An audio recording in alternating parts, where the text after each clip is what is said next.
Hello, I am अखंड प्रताप सिंह और मैं आज से आप लोगों को इंग्लिश पढ़ाऊँगा। क्या पढ़ाऊँगा, मैं आप लोगों को बस गाइड करूँगा इंग्लिश में। इंग्लिश होता क्या है समझाऊँगा और बस और कुछ नहीं। तो पहले तो मेरे बारे में जान लीजिए। मैं अखंड प्रताप सिंह हूँ, मेरा नाम अखंड प्रताप सिंह है और मैं भी एक एसएससी का एस्पिरेंट हूँ। और मैंने 2017 2018 लेकिन 17 में बस CHSL दिया था, 18 में CHSL CGL दोनों दिया था। 2017 का जो मेरा CHSL है वो मेरा नहीं निकल पाया था। इसलिए नहीं निकल पाया था क्योंकि मेरे GS में मात्र 7 नंबर थे और वो कट ऑफ में नहीं ले पाया, कट ऑफ के पार नहीं जा पाया। और आपको पता होगा 2017 में कितने स्कैम हुए थे SSC में, तो कई सारे रीजन हैं। तो उसकी गलती मैं स्कैम को नहीं, खुद को भी दूंगा कि मैंने GS कंप्लीट नहीं कर पाया। फिर मैंने 2018 का CGL CHSL दोनों दिए हैं। CHSL में मेरी टाइपिंग लगी हुई है, जो कि अभी डेट आया नहीं है क्योंकि उसका आप लोग को पता है कि लॉकडाउन की वजह से डेट अभी तक कंफर्म नहीं हो पाएगी कब टाइपिंग होगी। 2018 का मैंने CGL दिया और मेरा CGL का फर्स्ट अटैम्प्ट था। और CGL में मैंने प्री में CGL के प्री में मेरे 167.5 नंबर थे, ठीक है। मेंस में मेरे 160, मेंस में मेरे इंग्लिश में 184/200 थे। और टाइट हर्ट दे रखा जिसका रिजल्ट 8 मई को आने वाला था पर नहीं आ पाया। फिर रीजन वही लॉकडाउन के रिस्ट्रिक्शन। तो मेरा बस यही हिस्ट्री है। मैंने इसके अलावा कोई कॉम्पिटिटिव एग्जाम नहीं दिया है, वो इंजीनियरिंग से रिलेटेड है। वो मैंने IIT OIT दिया है तो वो बात की बात है। लेकिन मैंने वनडे एग्जाम के कॉम्पिटिटिव एग्जाम में मैंने बस आज तक 3 एग्जाम दिए, CGL CHSL 2017, CHSL 2018 और CGL 2018। इसके अलावा मैंने कोई भी एग्जाम वनडे कॉम्पिटिटिव नहीं दिया है।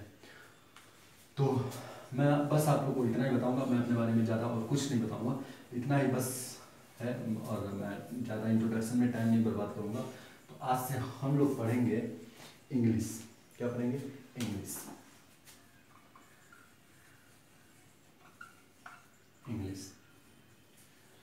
पहली बात तो ये जान लीजिए कि इंग्लिश एक लैंग्वेज है। पहले इंग्लिश बोलना लोगों ने शुरू किया। ग्रामर और वर्ड पावर, ग्रामर जो है वो बाद में आया। पहले लोगों ने बोलना शुरू किया। पहले लोग, अगर जो हिंदी की बात करूं तो लोग अगर जो पहले बोलते थे वह खाता है, आज बोलते हैं वह खाता है। तो पहले वो लोग जो भाषा जो जिन्होंने बोलना शुरू किया वो बस बोलते थे वह खा, मतलब ता और है वो गायब था। बाद में लोगों ने देखा कि यार वह खा फ्यूचर की बात हो रही है, पास्ट की बात हो रही है, प्रेजेंट की बात हो रही है, कुछ कंफर्मेशन नहीं हो रहा है। तब जाके लोगों ने इंग्लिश के और हिंदी के ग्रामर बनाने शुरू किए। ग्रामर बनाया गया, फिर उसको सिस्टमेटिक ढंग से किया गया। तो पहली बात तो ये कि इंग्लिश एक लैंग्वेज है। लैंग्वेज पहले आया, ग्रामर बाद में आया। तो इंग्लिश या हिंदी, मैं हिंदी की भी बात कर रहा हूँ, इंग्लिश या हिंदी सीखने के लिए पहली बात तो आपको फ्लेक्सिबिलिटी अपने अंदर लानी पड़ेगी। ये नहीं है कि मैंने एक रूल बता दिया कि नाउन है, इसका प्लूरल नहीं बनता है तो मतलब नहीं बनता है, ये नहीं होगा। कहीं कहीं पे किसी सिचुएशन, पर्टिकुलर सिचुएशन में ऐसी भी होगी कि वो नाउन का प्लूरल बनेगा और वही तो सीखना है। नहीं तो आपको अगर जो बाकी बस रूल चाहिए तो वो आपको किसी किताब में, जैसे कि कुछ एक अच्छे दो किताब भी हैं, मिरर ऑफ कॉमन एरर, आप लोगों ने शायद SSC को पढ़ते होंगे या फिर किसी बैंक की भी तैयारी करते होंगे। तो मिरर ऑफ कॉमन एरर आप लोगों ने पढ़ रखा हो, उसमें रूल दे रखे हैं, रट लीजिए। पर इससे आपको सिलेक्शन शायद से मिल भी जाए तो आप टॉप की पोस्ट नहीं पा पाओगे। क्यों नहीं पा पाओगे? क्योंकि अगर जो आपके SSC में 100 बच्चे सिलेक्ट हो रहे हैं तो उसमें से जो 90 बच्चा है ना, वो रूल रट डाला है। पर जो 10 बच्चे हैं ना, ये 10 बच्चे ये रूल तो पढ़े ही पढ़े, पर उन्होंने जो इंग्लिश का ग्रामर है उसको समझ रखा है, उसे पता है कि ग्रामर क्या है, वो बस रूल के पीछे नहीं चला है। तो ये 10 बच्चे जो है 100 में से यही टॉप पोस्ट लेंगे, यही टॉप पोस्ट के लिए प्रेफरेबल होंगे, ये नहीं होंगे। तो आपको ये बनना है और मैं कोशिश भी करूंगा कि यही आप बने। ना कि ये तो आप कोई भी बुक पढ़ के कर सकते हो लगभग, कहीं कहीं पे आप तो एक दो सीनियर जरूर आपके अगल बगल होंगे तो आप उनसे पूछ लोगे या फिर गूगल पे सर्च कर लोगे। और यही हो भी रहा है, यूट्यूब पे देखो या फिर किसी मैं सबकी बात नहीं कर रहा हूँ, यूट्यूब पे देखो तो अधिकतर बस इस 90 बच्चों पे फोकस कर रहे हैं। एक रूल दिखाते हैं कि ये सब्जेक्ट एंड वर्ब एग्रीमेंट पढ़ा रहा है तो बस बता दिया कि इसके साथ ये लगेगा लगेगा, आगे इसमें क्या एक्सेप्शन आ सकते हैं, क्यों आते हैं, ये नहीं बताएगा। तो लेकिन मैं ऐसा नहीं करूँगा, मैं इन सबको कवर करूँगा। अब वो कैसे करूँगा वो मेरे ऊपर छोड़िए, लेकिन मेहनत करना आप लोगों के ऊपर है। तो इंग्लिश सीखने के लिए सबसे पहली चीज़ क्या है, फ्लेक्सिबिलिटी लाना। तो आज से हम लोग शुरू करेंगे इंग्लिश, और इंग्लिश में दो पार्ट होते हैं, आप सभी को पता होगा। पहला होता है ग्रामर और दूसरा होता है वर्ड पावर। अब फिर यहाँ पे बात कर लेते हैं वर्ड पावर की। ये आप लोग को पता होगा पूरी तरह मेंटल पावर पे निर्भर है। आपको याद करना है तो करना है, इसमें मैं कुछ नहीं समझा सकता, बस मैं अपना एक्सपीरियंस डाल सकता हूँ कि मैंने इसको कैसे याद किया था, मैंने इस पर कैसे कमांड पाया था, क्या क्या करता था कि ये मुझे लंबे वक्त तक याद रहे। तो ये मैं बता सकता हूँ वर्ड पावर में। वर्ड पावर में जैसे कि क्या क्या क्या सिनोनिम्स एंटोनिम्स आ जाएगा, स्पेलिंग करेक्शन आ जाएगा, फिर आपका phrasal verb, word followed by preposition, ये सब आएंगे। पर रही बात ग्रामर की तो ग्रामर आप मेरे ऊपर छोड़ दो। ग्रामर में आपको बहुत ही अच्छे तरीके से डीप में पढ़ाऊंगा।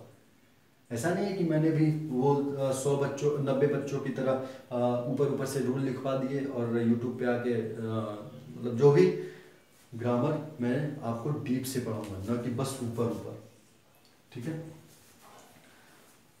तो आज से और अभी से हम लोग ग्रामर पे ध्यान देंगे, इंग्लिश ग्रामर पे ध्यान देंगे।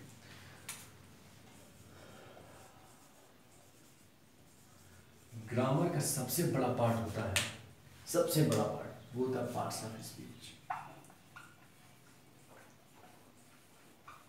पार्ट्स ऑफ स्पीच में लगभग ग्रामर का 90% मटेरियल इन्वॉल्व होता है। 90% मटेरियल आपको बस पार्ट्स ऑफ स्पीच से मिलेंगे। पार्ट्स ऑफ स्पीच में होता क्या क्या है, पहला noun, pronoun, adjective, verb, adverb, preposition, conjunction, interjection. ये होते हैं noun, pronoun, adjective, verb, adverb, preposition, conjunction, interjection. कुछ लोग आर्टिकल को भी आजकल पार्ट्स ऑफ स्पीच मानने लगे, पर मैं आप लोग को आर्टिकल अलग से पढ़ाऊंगा, इसको पार्ट्स ऑफ स्पीच में इंक्लूड नहीं करूंगा। आर्टिकल मैं बताऊंगा जहाँ पे हम लोग को पढ़ना है वहीं पे पढ़ेंगे, पार्ट्स ऑफ स्पीच में इसको इंक्लूड नहीं करेंगे। तो ये होता है जिसमें से हमें इंटरजेक्शन भी नहीं पढ़ना है, इंटरजेक्शन भी हमें नहीं पढ़ना है, क्योंकि ये लगभग हमारे सिलेबस में बहुत छोटा सा, कभी कभी साल 2 साल 3 साल में कभी कभी क्वेश्चन आते हैं, हम लोग पढ़ेंगे वर्ब। ऐसा नहीं इंटरजेक्शन को एकदम से फुल्ली इग्नोर कर दिया, नहीं, फुल्ली इग्नोर नहीं किया, इसको पढ़ेंगे, डायरेक्ट इनडायरेक्ट में हम लोग इंटरजेक्शन देखेंगे। लेकिन सबसे बड़ा पार्ट जो है वो वर्ब, एडवर्ब और एडजेक्टिव है। आप जब मेंस देने जाओगे तो आपको सबसे ज़्यादा नंबर ऑफ क्वेश्चन जो मिलेंगे वो इन्हीं से मिलेंगे, एडजेक्टिव, वर्ब, एडवर्ब। आप इन्हीं तीनों को पढ़ लो बहुत अच्छे से, तो आपके बहुत ज़्यादा नंबर इसी से कवर हो जाएंगे। तो सबसे पहले हम लोग देखेंगे ये होते क्या हैं। मैंने लिख तो दिया पार्ट्स ऑफ स्पीच, पर ये होते क्या हैं, पार्ट्स ऑफ स्पीच होते क्या हैं। तो जैसे मैंने एक सेंटेंस लिखा,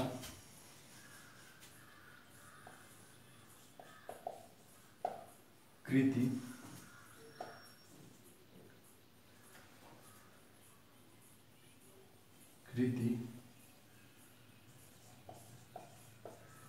wants to be a doctor.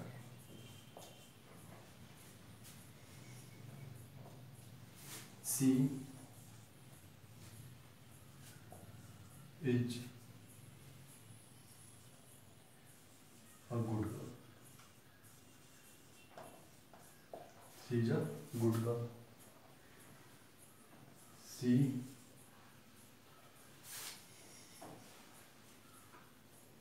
and she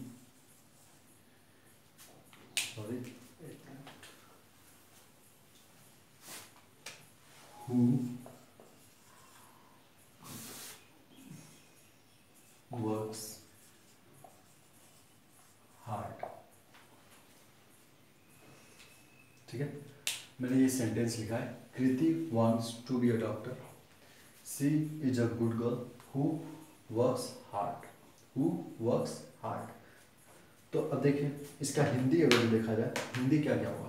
कृति एक डॉक्टर बनना चाहती है, ठीक है। वह एक अच्छी लड़की है जो कि खूब मेहनत करती है, अच्छे से मेहनत करती है। वर्क वेरी हार्ड कर देते हैं, वर्क वेरी हार्ड कर देते हैं, very hard, works very hard. ये जैसे मैंने लिखा, Kriti wants to be a doctor, she is a good girl who works very hard. ये मैंने एक पूरा सेंटेंस लिख रखा है, इसी में मैं आपको पूरा पार्ट्स ऑफ स्पीच दिखा दूंगा, ठीक है। अब जैसे देखिए, अब हम लोग यहाँ पे पार्ट्स ऑफ स्पीच की बात करते हैं। सबसे पहले कोई भी नेमिंग वर्ड नाउन होता है, तो कृति क्या हो गया, नाउन। कोई भी नेमिंग वर्ड नाउन होता है, तो कृति क्या होगा, नाउन। अब नाउन का कौन सा पार्ट है वो हम लोग नाउन में देखेंगे। बस अभी ध्यान दीजिए कि ये पार्ट्स ऑफ स्पीच के किस पार्ट से बिलोंग करता है, नाउन से। किसी का भी नेमिंग, कोई भी नेमिंग हो, वर्ड हो, वो नाउन कहलाता है। तो कृति क्या हो गया, नाउन। आगे आते हैं, कृति वांट्स, ये क्या है, वर्ब। कोई भी कार्य जब भी किया जाता है वही वर्ब कहलाता है। कृति चाह रही है, चाहने का काम कर रही है, वो एक इच्छा खुद के अंदर प्रकट कर रही है, वो इच्छा प्रकट करना ही एक कार्य है, वो एक काम कर रही है। तो ये क्या हो गया, वांट क्या हो गया, वर्ब।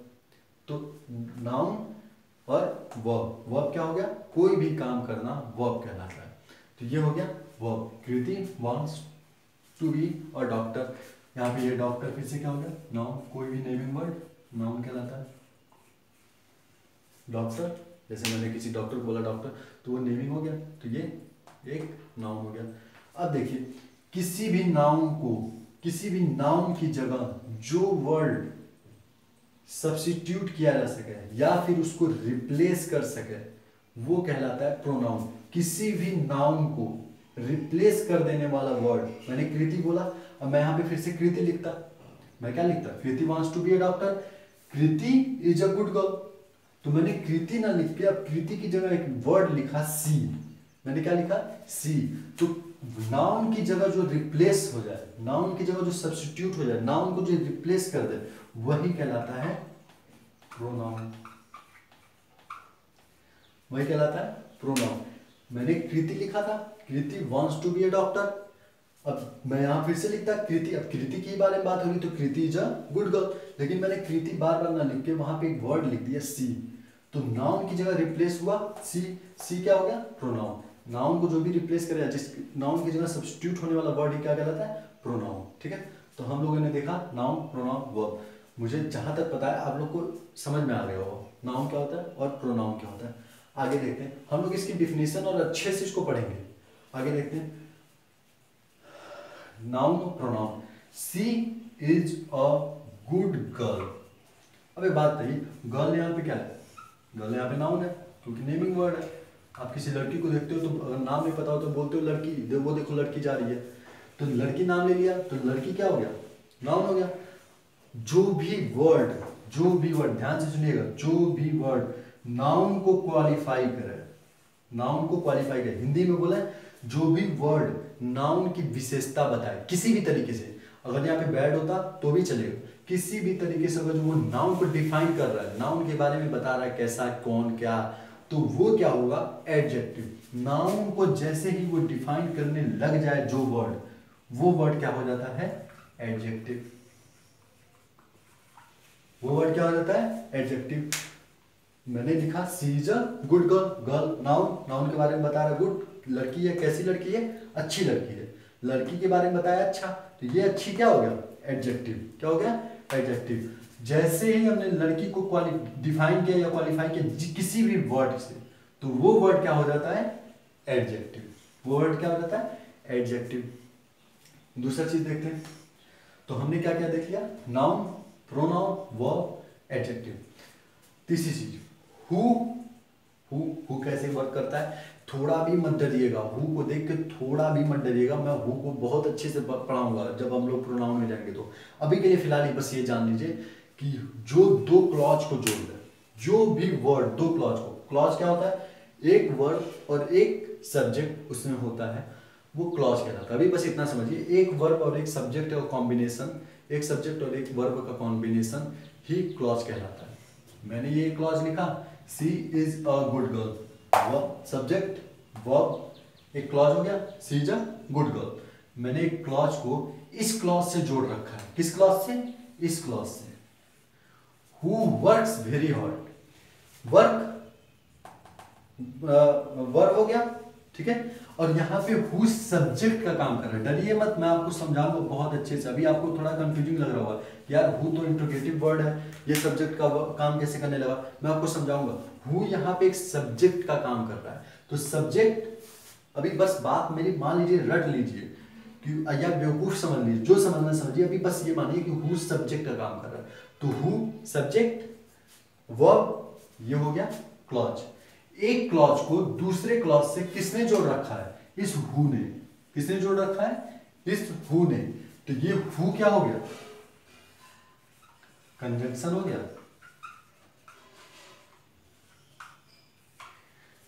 दो क्लॉज को आपस में जोड़ने वाला वर्ड ही क्या होता है, कंजंक्शन। तो एक क्लॉज ये, एक क्लॉज ये, उनको जोड़ के रखा है हु ने, तो हु क्या हो गया, कंजंक्शन। हु क्या हो गया, कंजंक्शन। तो हमने देखो नाउन कवर कर लिया, प्रोनाउन कवर कर लिया, समझ में आ गया होगा कि ये होते क्या है। अच्छे से डीप में इनके रूल क्या है, कैसे काम करते हैं, ये हम लोग बाद में समझेंगे। लेकिन अभी के लिए फिलहाल आपको समझ में आ गया होगा कि नाउन क्या होता है, प्रोनाउन क्या होता है, वर्ब क्या होता है, एडजेक्टिव क्या होता है, और कंजंक्शन क्या होता है। अब हम लोग बात करते हैं एडवर्ब की। तो आपने ये जान लिया कि एडजेक्टिव किसके बारे में बताता है, एडजेक्टिव बताता है नाउन के बारे में। और नाउन की जगह चूंकि हम लोग रिप्लेस कर सकते हैं या सब्स्टिट्यूट कर सकते हैं, प्रोनाउन को कर सकते हैं। तो जब हम लोग नाउन की जगह प्रोनाउन को रख सकते हैं, तो एडजेक्टिव प्रोनाउन के बारे में भी बताता होगा, ठीक है। अब मैं बोलूं कि कृति अच्छी है या वह अच्छी है, बात तो अच्छा दोनों कृति को ही बता रहा है। तो ये जो एडजेक्टिव है, ये नाउन और प्रोनाउन दोनों को बता सकता है। तो एडजेक्टिव क्या कर सकता है, नाउन और प्रोनाउन दोनों को बता सकता है। एडवर्ब क्या करता है, नाउन, प्रोनाउन और इंटरजेक्शन को छोड़ के, नाउन, प्रोनाउन और इंटरजेक्शन को छोड़ के जितने भी वर्ड होते हैं, खुद एडवर्ब को भी एडवर्ब डिफाइन करता है, उसके बारे में बताता है। कैसे, देखिए मैंने ये लिखा, Kriti wants to be a doctor, Kriti doctor बनना चाहती है। She is a good girl, वह एक अच्छी लड़की है। Who works very hard. अब देखिएगा, ध्यान से समझिएगा, हु वर्क्स, मैंने क्या लिखा है, हु वर्क्स। वर्क क्या है, एक वर्ब है। वर्क क्या है, एक वर्ब है।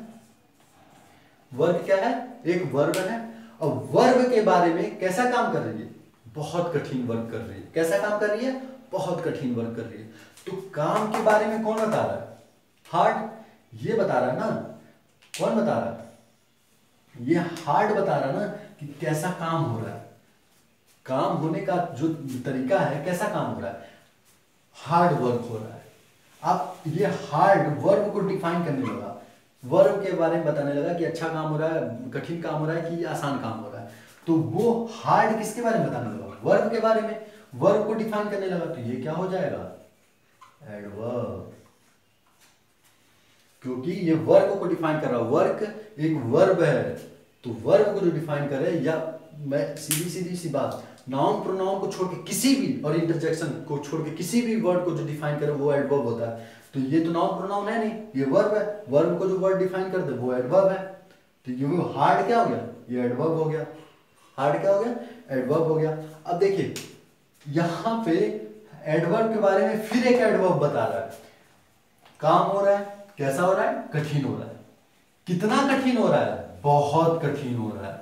कितना कठिन हो रहा है, बहुत कठिन हो रहा है। तो यहां पे देखो एडवर्ब के बारे में वेरी भी लगा डिफाइन करने, कितना कठिन हो रहा है, बहुत कठिन हो रहा है, तो वेरी भी क्या हो गया, एक एडवर्ब हो गया। अब ये बात की बात है कि ये कोई और एडवर्ब है, ये कोई और एडवर्ब है, तो वो लोग, हम लोग जब एडवर्ब में जाएंगे तो हम लोग इसको पढ़ेंगे और बहुत डिटेल में पढ़ेंगे।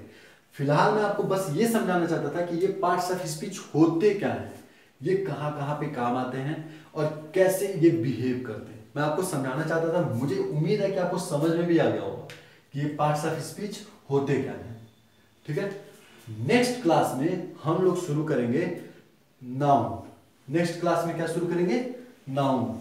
ठीक है, और नाउन से शुरू करेंगे, और नाउन से हम लोग का पूरा पार्ट्स ऑफ स्पीच, मतलब कि इंटरजेक्शन को छोड़ दें तो सातों के सातों पार्ट्स ऑफ स्पीच पूरी तरह से कंप्लीट करेंगे। ठीक है, तो बस आज के लिए इतना ही, बाय।